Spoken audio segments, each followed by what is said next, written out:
What's going on, you guys? Nova Ray back with another Star Realm video.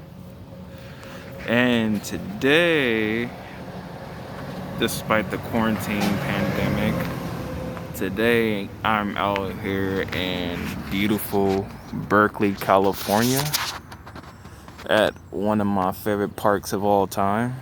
And I'll tell you why it's my favorite in a minute, but check out that beauty.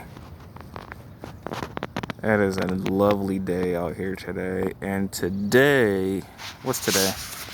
Today is Thursday. Yes, today is Thursday, the 23rd of April. So stuff is going by quick. And when I say stuff, I mean like the days and everything.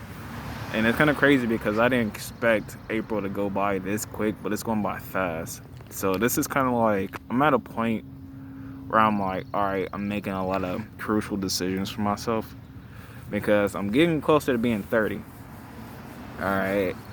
And right now, I've been documenting my progress for like the past 2 years.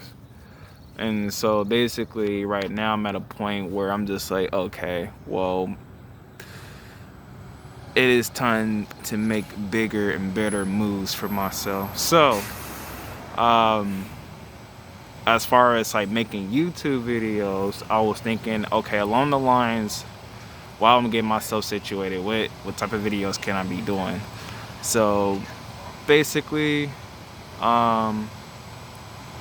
today I'm just going to, I want to share with you guys, one of my favorite cities of all time, which is Berkeley. And then also I want to share this park with you guys because it's actually super meaningful. And I'm going to explain why and what makes it so meaningful in a sec. Alright, you guys, so we're at this park. It's one of my favorites. I have a lot of history with this park. This is actually the same park where I, as a kid, had my 3rd birthday party at. And one thing about my birthday parties as a kid is my mom and dad used to throw the fattest birthday parties for me. And I was overwhelmed. So this is the park right here. Over there is where we would barbecue at, in that area over there.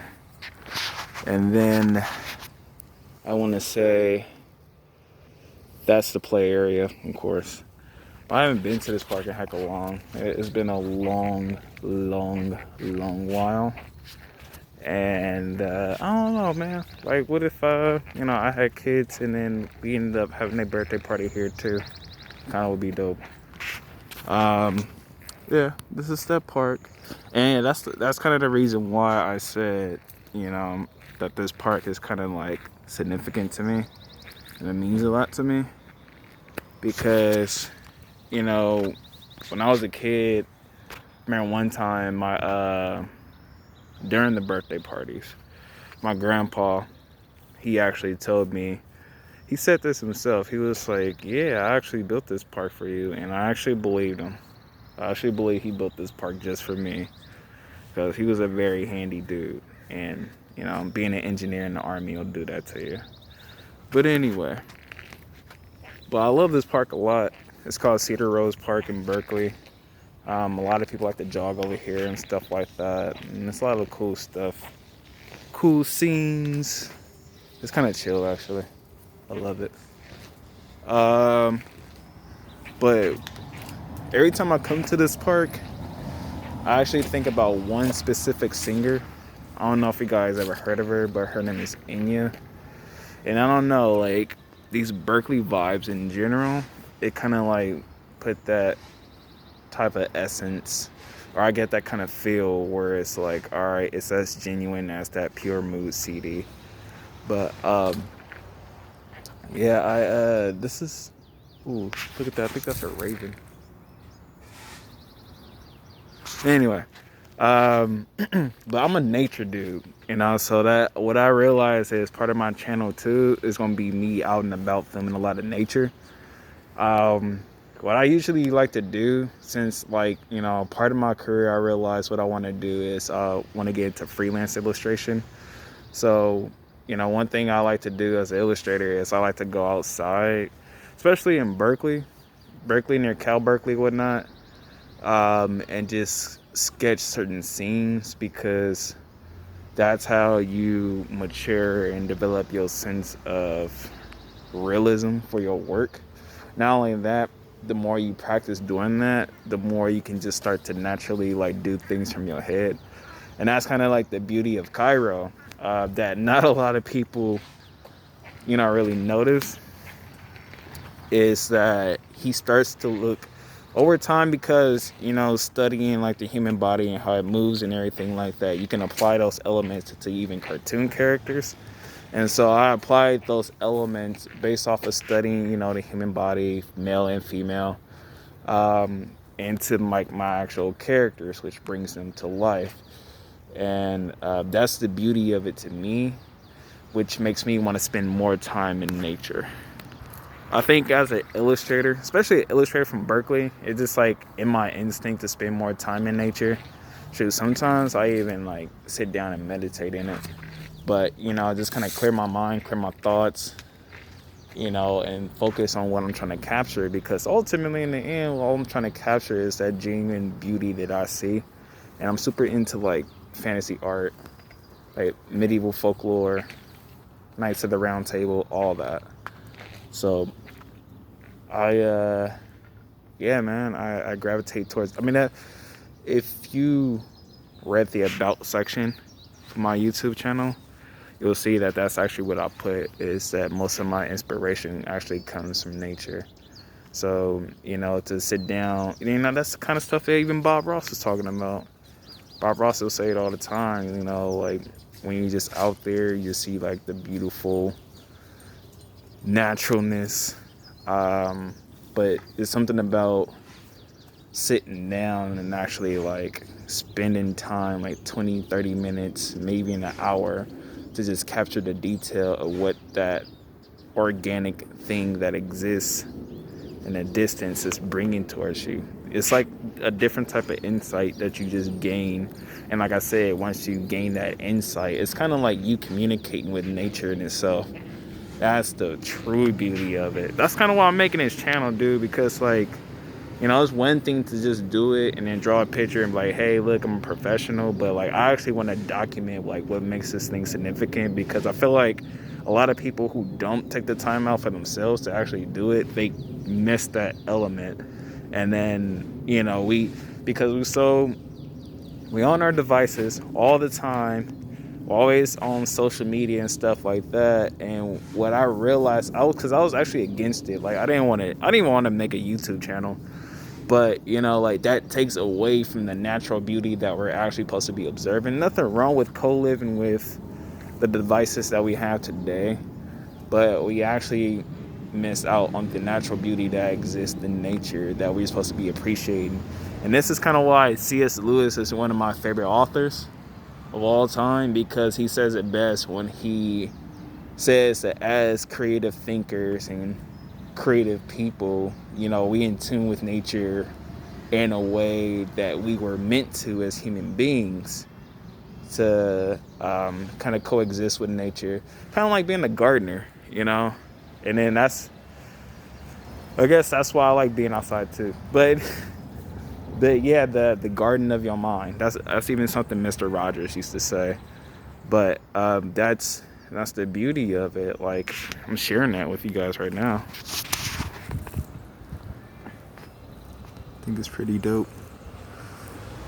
But anyway, when it comes to Star Realm, like that's the kind of stuff that I go after. It's like those natural beauties that just make you wonder, that make you want to explore. Like that's everything. So, being out here is just a beautiful thing. I get to share it with you guys. And like I said, like I think that's important, because a lot of people, like, they see it, but it's different when you're actually like taking time to do it. And I think that's what artists are really getting paid for, because Like when you see like DC comics and stuff like that, like at the end of the day, like it's really good work. I ain't gonna knock it. Like, and people really work hard to study the human anatomy, but they get so caught up in the human anatomy that their brain can't really wonder. Like, okay, if I'm playing Sonic the Hedgehog, right?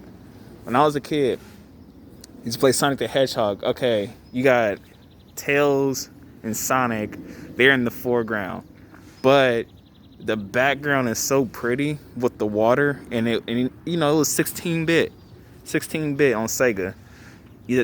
Even though it was pixelated and everything like that, the artwork was so bright and brilliant for me as a kid, to the point where it made my mind wander and gander off into the background, from the foreground all the way to the background. And in my mind, as I'm playing the game, I mean, of course, when you play Sonic the Hedgehog, it always go one way, where it just goes straight like that. But my mind as a kid wanted to explore Sonic's world naturally. And that's where my creative thinking, because like I feel like that's the process where it starts to create its own reality for Sonic. And that's kind of what scared me at first about drawing other characters, because you get other people saying, why are you drawing other people's work? But really what my brain is doing is, it always had that natural curiosity since childhood to want to explore Sonic's world, you know and it was kind of hard for me because, like at the end of the day, it'll be fan art. And even if I do make fan art, it feel like I'm not really doing anything for Star Realm. But I still had that natural sense of, I want to explore that back world that we never had a chance to explore in the video game, because that's more attractive than just me running straight to the finish line.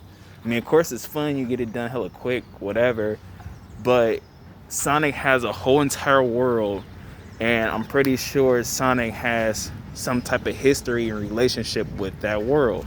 I want to explore that. I want to go there. And that's the type of feeling you get when you see these characters. It's more than just, oh, this was a good character for a good story.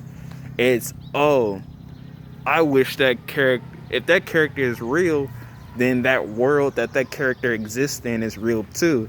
And if that world that character exists in is real, then we as people should be allowed to go explore that world.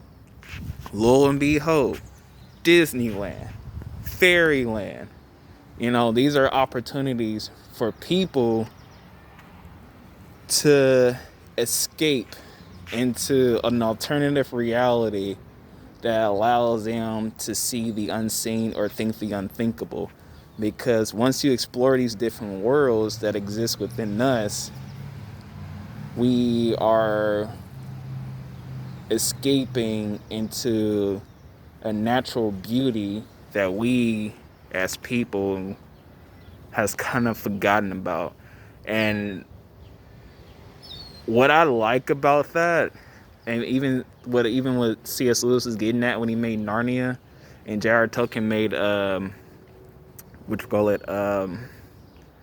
Lord of the Rings, is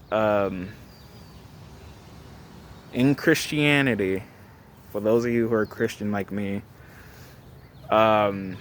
we do have a world like that.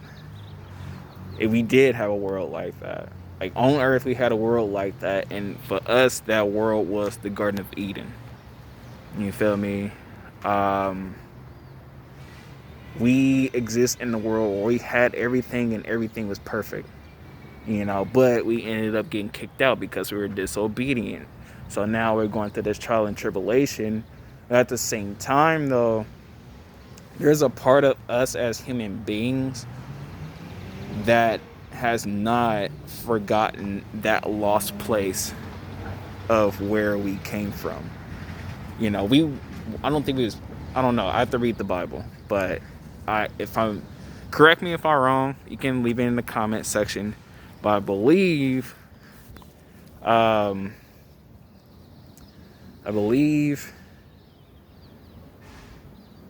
was gonna say, I forgot what I was gonna say. But anyway, yes, the Garden of Eden. I forgot what I was going to say. The Garden of Eden is that place that we always continuously dream of, that dream world, that fantasy world that was and will be again. You feel me? Our Camelot, where we're supposed to build our castle. Like, that's, to me, that's what Eden is. Eden is the fairyland. Eden is the Camelot. Eden is that fairy world that we used to live in once upon a dream. You feel me? But due to our disobedience, we got kicked out. It's kind of like if you go to Disneyland, right? And you supposed to be having a good time and enjoying yourself, but all of a sudden you start fighting. I think I know what I'm talking about. Y'all start fighting. You know, you'll get kicked out or you go to jail. That's just the reality of it. So, and then that's what happened to us. And I kind of lost that sense, you know, with all this pandemic stuff going on. I felt like I kind of like lost that sense of that's part of the reason why, or that's part of my drive as an artist to pursue the art, is because when I study nature, it's me revisiting, in a sense, that garden that we used to be a part of, that we used to be in, that old time Camelot that we used to that we used to exist in. So I don't know. That's where I stand with that. That's the whole reason why I do it. That's the whole reason why I just started filming, because, you know, we live in a different time period. And like I said, once upon a time, I was kind of against utilizing technology, because one, I thought it was cheating. Because back in the old days, yeah, they used cameras and stuff like that, but they was OGs. It was like cranking it and everything like that. They had to hand make everything, you know. And honestly, as a kid growing up, I mean, like, yeah, I wanted to be a cartoonist, but I didn't understand how hard it would be. I knew the risk I was taking, but, you know, like, I always dreamed of, I'm going to do the same type of cartooning that the old masters like Hanna-Barbera, Walt Disney, Tex Avery, Chuck Jones.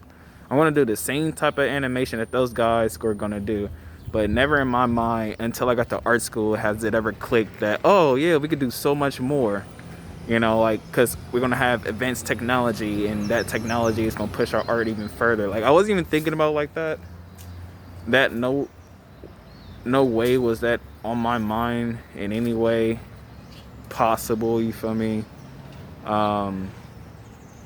But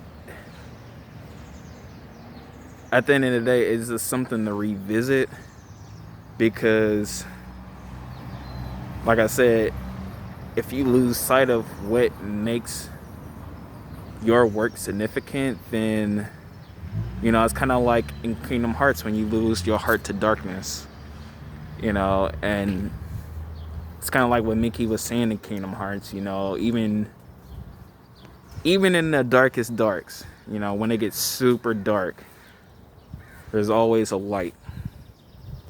But anyway, guys, I've been babbling a lot already. If you I don't know, man, if you feel me in this video, let me know what you think in the comments below. You can always subscribe, more than welcome to subscribe. But keep supporting your boy, keep supporting the art. This is just like I don't know if this is like an artist vlog. This technically is an artist vlog, but like I said, I just want to share all this with you. So like, comment, subscribe. I'm gonna keep making more videos, giving you updates, you know, and I like sharing stuff that inspires me, because it allows you guys as viewers to get more insight on the kind of artist that I'm trying to acquire to be, while maintaining my steez.